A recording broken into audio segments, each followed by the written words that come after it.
And can't say enough about our players. Players and our assistant coaches, they did a great job of making adjustments at halftime and along the game, and I thought defense made some outstanding things, adjustments. I thought first half too, the turnovers put the defense in a bad situation a couple times, the momentum of the game, and I was very proud. But the big thing I want to focus this program, these kids, the habits they're creating, and the bond they have. But we tell them all the time, it's not about winning. It's never about winning. It's about your habits. It's about the culture you create, the way you prepare, the way you do things. The results will be there if you do it. Now, we put ourselves in some very tough situations, but our guys continue to affect each other all the time in a positive way. They believe in each other. They love each other. They're a great group.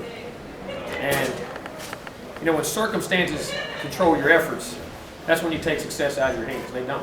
Whatever the circumstances are in, they worry about playing the next play.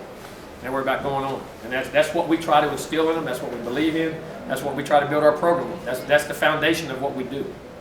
And you keep that in control, and our efforts are good. Good things we're doing in the practice field, and the standards we're creating, and the respect they have for each other. And we all got a lot of room to improve. That's the thing. It's amazing. We still have a lot of room to improve in a lot of areas. And we continue to make those improvements, but we continue to make plays, and we have to make plays in all three areas. And just extremely proud of these guys, and glad to be able to coach them. And that was another heck of a football game. I know that. Fun to watch, wasn't it? Questions? Coach, Dalvin Cook had a pretty good game, scored 2 touchdowns in the second half, that was big.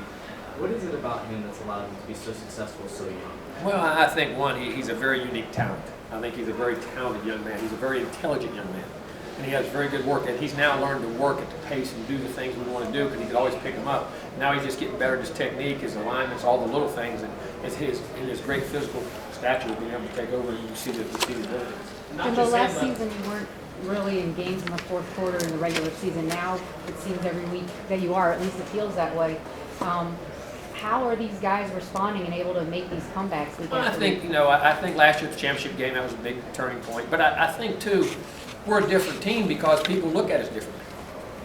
I mean, last year we were the team that was trying to climb. So sometimes, always, they knew you're a good team. But when you've won a championship and you're winning it the way we're winning now, people are going to give you their A game. They're going to come prepared, and our kids are learning to do that. But they're also learning to compete at a higher level, and also learn to persevere in those situations. And it gets back again to the habits of the organization. And that's what we try to talk about all the time. Not about the winning and losing. It's about learning to persevere, go to the next play, and stay together, and love, trust, and believe. All those things may sound cliches, but they're the foundation of the organization. And as long as those stay sound, we'll be a good football team. With all the injuries on defense, you guys had some interesting personnel. Oh, we got all kinds. We're banged and bruised everywhere now. Anyone on offense, Jameson and Anchor, we're banged and bruised. We're a battered team up front on the offensive line. We're beat up and banged up, and running back, we've been banged up. And Mario Pender out. The receiver. People don't realize now Lawrence being out, your center being out, all the things and the guys that we have lost. You didn't play with Terrence Smith. Tons of great players, but we gathered young guys just keep stepping up, and I think that's to our coaches developing those young players. Getting them ready to play, and our ability to recruit and get good players at young ages, and they're coming in here making a big contribution. That's critical. How much did Jameis's ankle affect him? Oh, it did. It was bothering him now. That, like he said, pain's temporary. You'll get hurt tomorrow. You'll feel sorry tomorrow. What do you think? That's the way you got a number of young guys that stepped up and made major plays tonight. Was that just you guys trusting them to call their number? Oh yeah, we do. And they've seen it in practice. I've been saying it probably the last 3 or 4 weeks. I were probably consistently about our young players in practice. I like where our team's going because they're allowing us to expand our offense and our defense and our special teams because of their development. And you feel very comfortable calling the game in not say a loose way, but okay, if the ball is directed and the coverage says that they get it, you feel very comfortable going to it. When you see this top-ranked Louisville defense in person, did that change anything you were doing as the game went on? No, we had our game plan, and then we adapt and we change on the run and make our adjustments and get the communications from up top, and I call the game accordingly as we go and how I feel. Were you tempted to run it again and go for the field goal on the third down? Not really, because I wanted to get the best play action. I wanted to win the game. I didn't want to leave it where they could do it. That's going to be a 52-yard field goal. That's not a good thing to do. I thought we want to get the best play we could have right there and try to get the first down. What do you think of Jameis's play in second half, shaking off the interceptions? He did. Got a little greedy. Got greedy coming out the first half, just trying to make too many big plays. And the second one, the guy, we just eased up on a route. The ball was actually a pretty well thrown ball, and for some reason he didn't think he was going to get it, and just slipped up. A youth of a young player, and I thought that was actually a pretty good throw. But you know, he makes some mistakes. But you know, that's the thing. You can't sit there and say can't be perfect and not take the chances and make the throws that he made, just like he did on the one to Herman Lane. I mean, you got to have guts to take chances, and if they make a few mistakes, you make them. But he can overcome them, and he's an amazing player.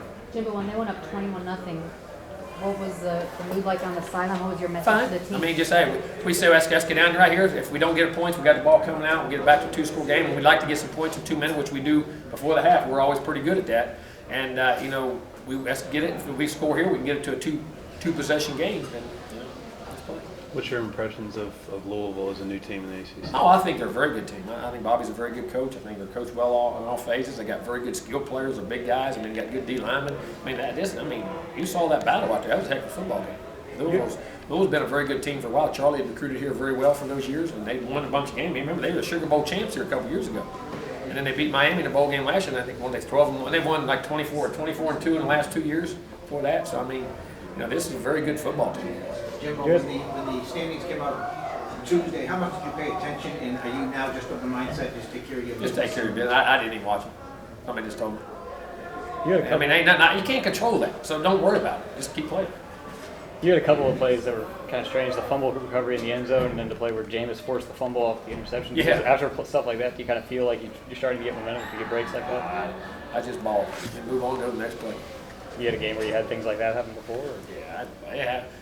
I can watch TV. It happens every weekend.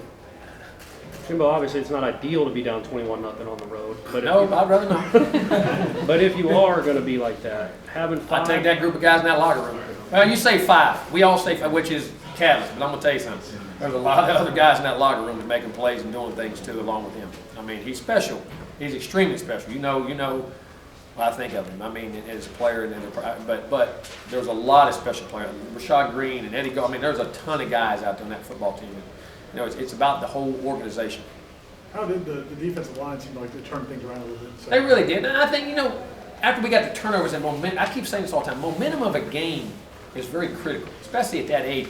At that age, it's hard to swing it. And we had those turnovers, so it gave them momentum. So our defense kind of was on there. I thought our defense played pretty well for the night. I really did. I made a couple things they give up, but I thought they played pretty well, considering the second half I thought they were outstanding.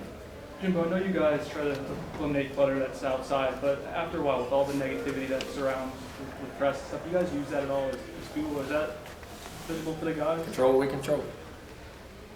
Yeah, competition. Control what we control. And, now that we can't control that. So we control what we can control, and that's how our thoughts and our minds and our attitudes, which are very critical, and play the play. At any point, is that fuel though at all for those guys? Is it completely? That can't be fuel. You don't feed yourself off negativity. I mean, negativity, no matter what it goes, you got to be positive. You got to have a great attitude. You got to look at the bright side of things and the positive side of things, and carry yourself to class and move on. Yeah. How big was the first play of the second half to get that ball back? It was critical. But then we gave it back to them on 4th down. We missed the 4th down. They got it back and still kicked the field goal. But they had that momentum going in and scored at that point. They did, but they ended up scoring on that drive anyway, though. Remember they got up 24-17. I mean 24-7 because they kicked the field goal. So I mean, it was big, but I mean, again, it shows the heart of our players. To me, that play may exemplify it as much as anybody. Okay, down 21-7, you throw a pick. Well, you feel sorry for it. Nope, they chased the ball, tackled the guy, tried to strip it out, and got a fumble recovery. To me, that play may signify who we are as much as anything we did in that ball game. Yeah, competition between Parker and PJ. I know Parker got his, but PJ makes something like that. You're daggone right. They battled. That guy's a very good player, but we got a couple guys, 2 or 3 guys that cover pretty good too. Jim, it seems like no matter what's happened, you guys have been able to outrage trouble, be it on or off the field. Do you think that's going to end up defining this team? Is that when things look worse, that we've had? I think in life, there's ups and downs in life and the way things go. You control what you control. You control your own attitude and how you look at the world, and you do what you do. Is there anything particular about Jameis? With 2 minutes left in the first half, he really seemed in command when you guys went tempo and marched down. So is there anything about him in his makeup that allows him to thrive when? He's up there about from the top of his head to the tip of his toes. Did you know he was the one that poked the fumble loose after the yes. interception? Yes. I told him better, daggone me through it. You've won 24 of these in a row now. I'm not going to ask you to rank where they all stand, but how special is a win like this when you're down? Well, I think it's a very tough win. I think it's a tough road. Anytime you win on the road, I think those, no matter what, and people are, And Thursday nights, grid environment. Those Thursday night environments are different because the students and the kids and everybody, the whole town's behind and everything goes on. And those are, but it's a good win. Are the cluster, the injuries at linebacker, are those going to be healed by like Virginia? Or? We'll have to wait and see. Have to put my MD hat on and figure it out tomorrow. I don't know. I mean, we'll have to look. I mean, we're banging grooves everywhere, but that's football, man. Pain is, if you can't deal with pain, you can't deal with that, you can't play. And you got to be able to adjust, and guys got to step up. And, I'm going to tell you this, the next team we play ain't going to worry about who's out there. With the guys you put out there, got to play. You 2 more questions, Coach, on the radio. You talked about how you'd rather not play from behind, but do you almost feel comfortable that when you're in that position that you can get it No, done? I won't say comfortable. You never feel comfortable. But you feel confident that you've done it before and that your kids they have the mindset to be able to go and execute under those situations. What did you think of Parker? Great player. Big, physical, strong. He walked by me before the field. I said, uh-oh. I saw him pregame. He walked out, you see that body and just the way he's built and his length and the way he runs and catches ball skills. And that guy can go across the middle and go deep. I mean, he's a real deal. I mean, he's an active football player. Roberto finally had one miss. Was it snap high? Snap was a little high, and I think it threw it. What happens when a kicker goes to kick? Sometimes the snap is high. He'll throw his eyes up at it and not stay down and miss the kick. Miss the angle a little bit. And I think that's what happened. All right.